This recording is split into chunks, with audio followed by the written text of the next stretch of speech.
The test is in 4 parts: Part 1, Part 2, Part 3, and Part 4. Now look at Part 1. Part 1. You will hear part of a conversation between a customer and the owner of an IT store. First, you have some time to look at questions 1 to 8.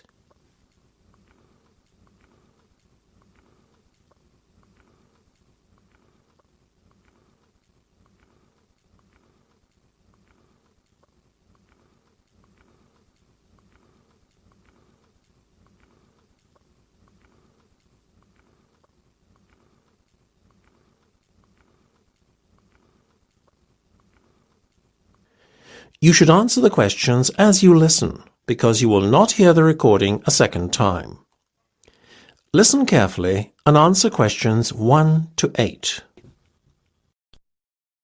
So, before we go any further, can we just confirm what has been agreed so far, as it's starting to get a little complicated? Certainly. Tell you what, why don't I start to make out the invoice? Should I address it to you personally, or is there a business name you'd like me to use? We trade under the name Ben and Di Enterprises. OK. Now, as you were talking to one of my sales reps to start with, I'm going to put him down as the contact on the invoice. That way, he'll get the commission on this sale, you see. His name was Rowan Laver, is that right? Rather peculiar name, but a lovely man. You almost got it. It's Rome, as in the city, and Laver, Laver. Your order number is 6589 B521. You're paying in full, is that right? Yes. OK. Today's the 4th of April, so we'll put a due date of the 10th on there. Now, do you remember your order details? Yes. First there was the filing cabinets. Of course, for a rate of £15 each. Didn't you order print paper as well? Yes, we're taking 20 glossy photo paper bundles. What's the unit price again? It works out at £20 per bundle and £400 in total. And Rome said we could do a deal on the software packages, isn't that right? Yes. Seeing as you bought 5 at once, we'll reduce the unit price to £100 from £120, leaving us with a total amount of £500. I needn't remind you that there is an additional fixed charge totalling £40 specifically for the software installation. Of course. So, getting to a total figure then including sales tax, 16% VAT is added on. That gives us £1,160 by my reckoning. By VAT, do you mean sales tax? Isn't that 10%? It's 25% on some products and 10% on others. We work out an aggregate figure and apply it to all goods sold. In this case, it was 16%, as I've mentioned. Fair enough. Before listening to the rest of the conversation, you have some time to look at questions 9 to 10.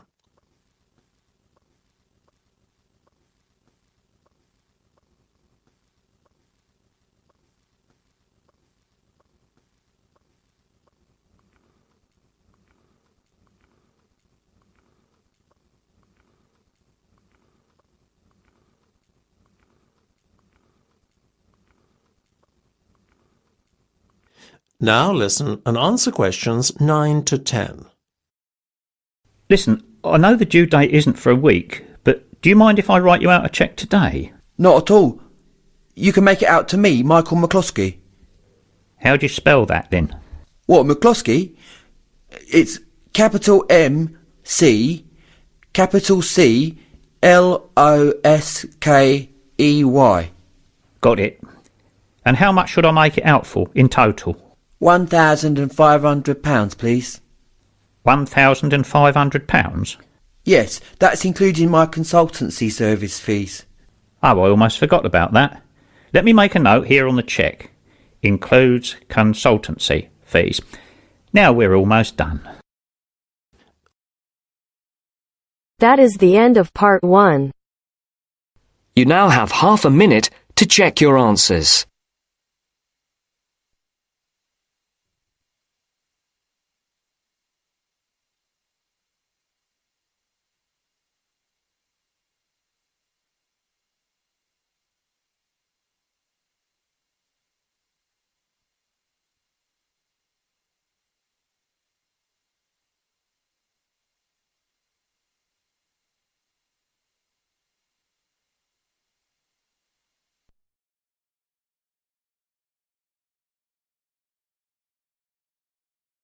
Now turns to Part 2. Part 2. First, you have some time to look at questions 11 to 16.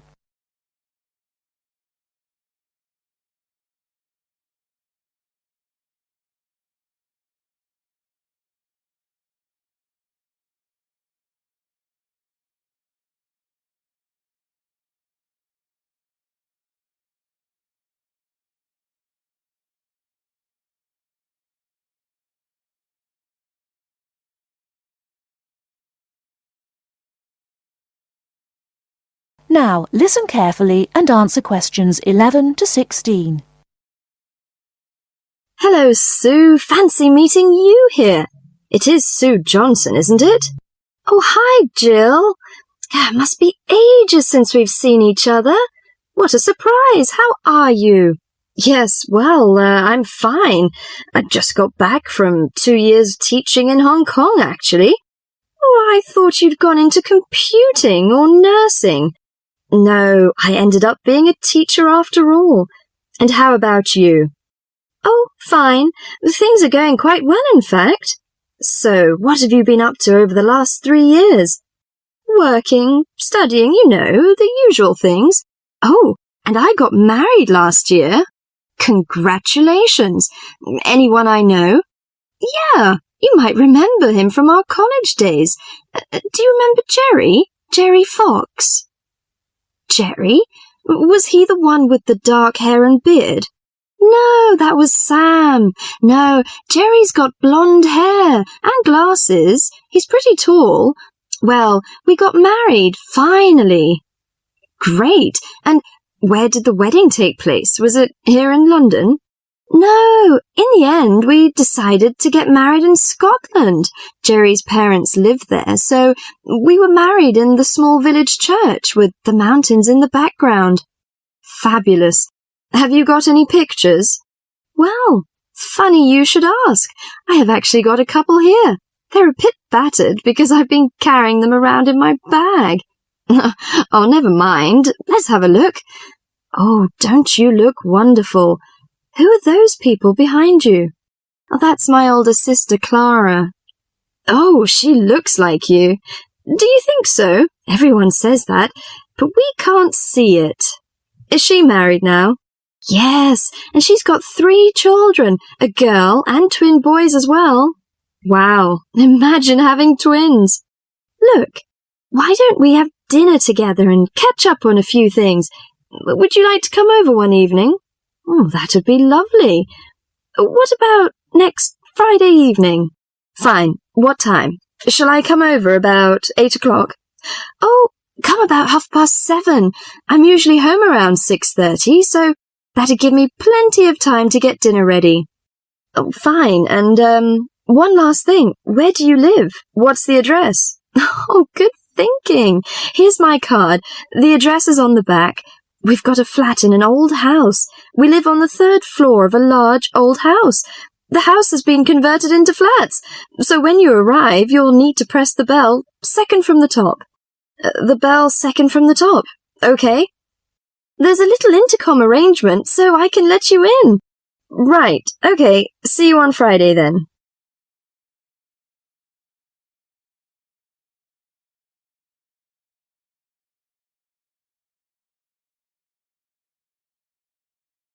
Before you hear the rest of the talk, you have some time to look at questions 17 to 20.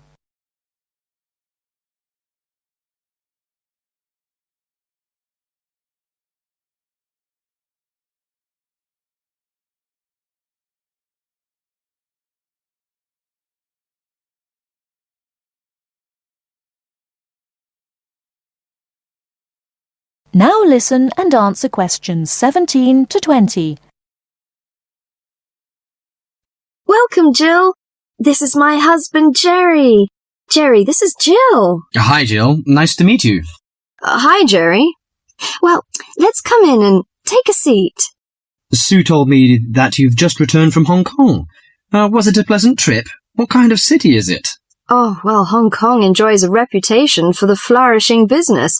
It has a population of around 6.6 million. Much larger than that of Sydney, right? Sydney has a population of 4 million, I think. Yes, did you enjoy staying there? Well, being a metropolis has advantages. You get the latest films and music. There's always something going on, and there's such a wide variety of different people and cultures that it's difficult to get bored. Of course, all this has its downside.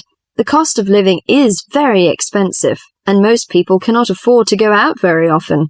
So although the entertainment is available, you have to have a lot of money to enjoy it. Another problem is, like most big cities, there's a lot of crime. What about the weather? I suppose that it gets a lot of rain. Not always. In summer it's humid, but it's cool and dry in winter. The average temperature in June and July is about 91 degrees Fahrenheit. Hotter than here. The best seasons are spring and autumn. They are mild and agreeable. Is there anything you particularly miss of staying there? Yes, the tasty local food is to my liking, especially the seafood. Hong Kong also enjoys the fame of a paradise for shopping, but I'm not very keen on that, you know. I suppose it must be your favourite. Most shopping malls in Hong Kong have longer opening hours than those in Sydney. Some are even open the whole night during the Christmas holidays. Oh, it sounds lovely.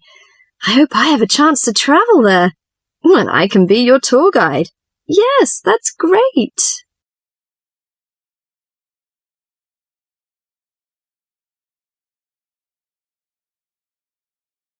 That is the end of part 2. You now have half a minute to check your answers.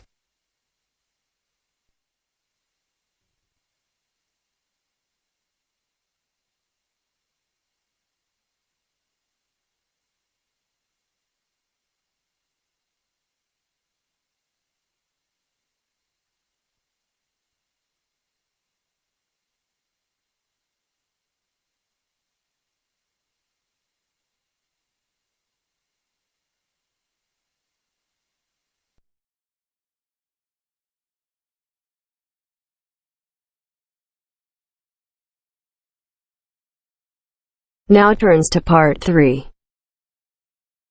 Part 3. You are going to hear a conversation between an interviewer and a professor. First, you have some time to look at questions 21 to 26.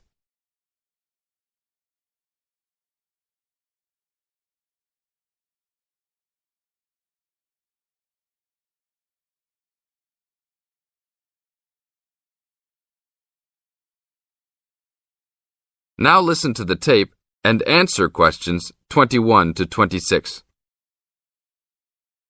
Today I'm here with Professor Nittick, who is our new university president. He has been a professor for 20 years and teaches many of the best classes on campus. I know many of you have had him as a teacher and know of his brilliance. Good morning, Professor Nittick. Thank you for stopping by the student station. Thank you for having me here. It is always great to get to meet many of the students who are involved with our school. I haven't been here since 2 years ago. Yes, I remember at that time you were still teaching every semester. 2 years later, you're only teaching every once in a while. But it seems like you are still always busy. The administration world is just as busy as the teaching world for you. How do you stay in touch with the university, even with the change in your everyday duties? I try to stay in touch with what is popular with the university students. I usually spend time with as many students as I can. They usually give me insight into what the new concerns and beliefs are for the new generation. On top of that, I try to be as youthful as I can. I consider myself to be youthful, at least for my age. So I always have a good time and try to stay young. I try my best to not just be a teacher, but also participate in university life. Interesting. So are you still doing lots of academic work, or are you mostly concentrating on administrative affairs? Well, I mostly do administrative affairs now, but that doesn't mean that I still don't have a very deep interest in academic matters. I often visit other campuses around the world and meet other professors in my field. I learn the most by travelling and seeing the different places of the world and the different fields of thought. I even did a television programme last month in Manchester. Will you be on television any time soon then? Well, you can call the television station and see if I will be on television any time soon. Maybe I will be on the news report. I don't think it is really that significant, though. Oh, really? That sounds great. I will remember to look out for you. Let's move on. With all your busy travelling recently, how do you find time for your personal life? I try to keep my university life separate from my personal life. Sometimes it's hard to find time to just take my wife and 3 kids out for a family dinner, but usually we all manage to get together every few days. I'm taking a few weeks off next month to take my family down to South America, to Brazil for a few days. I can't wait to just sit on the beach. Wow, that sounds like a wonderful trip. Professor Nittick, could you tell the audience a little about what goes on in an average day of a university administrator? An average day? Oh, I don't think there is such thing as an average day for me. The last few weeks I've been travelling all the time. I can be in Los Angeles in the morning and in New York by the afternoon and back to Los Angeles by the evening. Sometimes I will spend the whole week at a new university, showing the new administrators the ins and outs of running a university. Sometimes I can spend the whole day in the office on the phone. So there really is no average day for me. I guess that is because I do so many different tasks. Sorry to let all the viewers down, but that is the plain truth. Now look at questions 27 to 30.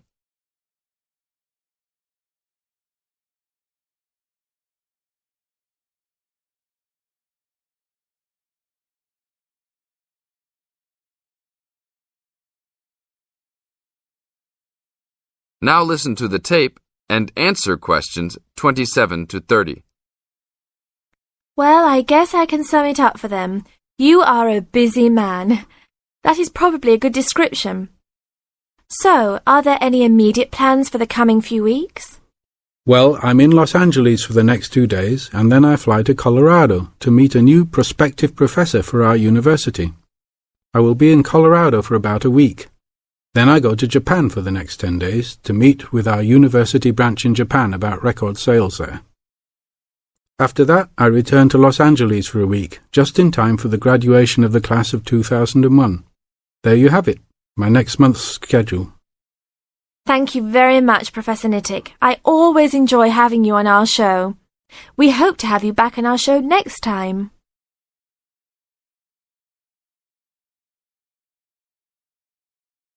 That is the end of part 3. You now have half a minute to check your answers.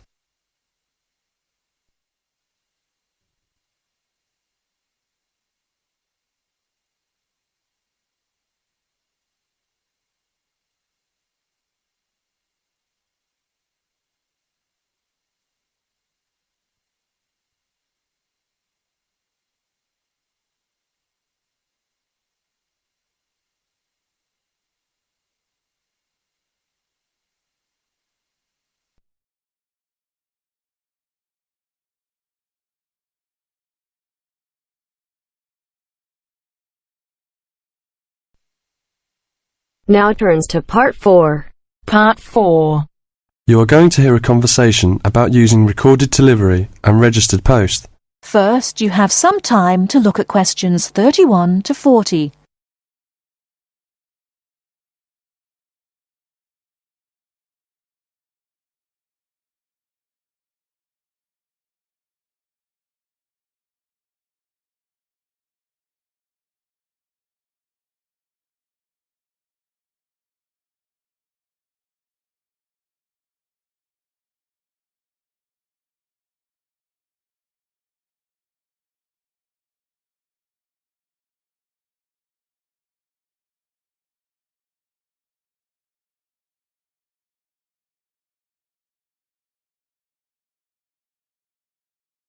Now listen carefully and answer questions 31 to 40. Tom, where are you going? To the post office. I'm going to send some packets to Leeds. Do you know the best way to send them? Well, if your need is for a record of posting and delivery rather than compensation for loss, recorded delivery is particularly suitable for sending documents and papers of little or no monetary value. Well, what can we send for recorded delivery?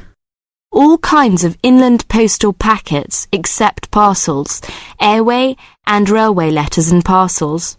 The service does not apply to mail for the Irish Republic. I see. How do I post them? You should get a certificate of posting form from the container in the post office and follow the instructions shown on the reverse. The certificate will be your record of posting. Can I send anything in the post? No, you can't. You must not send banknotes, currency notes, and some valuable things because there is no special handling in the post. Recorded delivery mail is carried with the ordinary unregistered post, and there is no special security treatment. How do we use recorded delivery? Well, when your letter or packet is delivered, it is signed for by the recipient and a record is kept by the post office. The post office does not undertake to deliver recorded delivery or any other mail to the addressee in person, but to the address shown. You can obtain confirmation of delivery by completing an advice of delivery form either at the time of posting or later. This form will be signed by a post office official, not by the addressee of the recipient. A fee is payable, which is lower if the form is handed in at the time of posting. Is there any compensation for loss? Well, compensation is limited.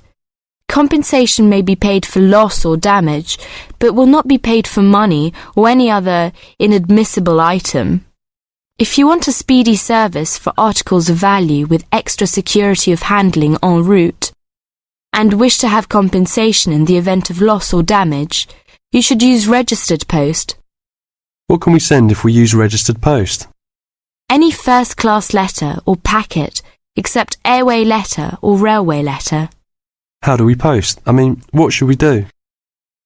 Well, you should make sure that the packet is made up in a strong cover, and then it is fastened with wax, gum, or other adhesive substance. Hand the packet to the post office counter clerk, together with the cost of postage and the registration fee. Do not post it in the posting box. Make sure that the fee paid is adequate to cover the value of the content. The counter clerk will give you a certificate of posting, which he has initiated with the date stamped. Is there any special security for the registered post? Yes, all registered mail receives special security treatment. Packing is very important because registration is not in itself a safeguard against damage. The contents of registered packets must be adequately packed. How do we pack then? Do we have to use special envelope? Yes, you have to send the articles in one of the registered letter envelopes sold by the post office. These envelopes are already stamped for first-class postage and have the minimum registration fee. What about the compensation? Compensation will not be paid for the following articles, such as banknotes, currency notes, trading stamps, coupons, and some valuable things, unless they are enclosed in one of the registered letter envelopes sold by the post office. I see. How does it deliver? The recipient on delivery signs for your registered mail. The post office does not undertake to deliver registered or any other mail to the addressee in person, but to the address shown. You can obtain confirmation of delivery by paying an additional fee and completing an advice of delivery form, either at the time of posting or later. If you require the recipient's signature on the advice of delivery, the form must be handed in at the time of posting. Otherwise, a post office official will sign the certificate. The advice of delivery fee is lower if the form is handed in at the time of posting. Thank you very much for all this useful information.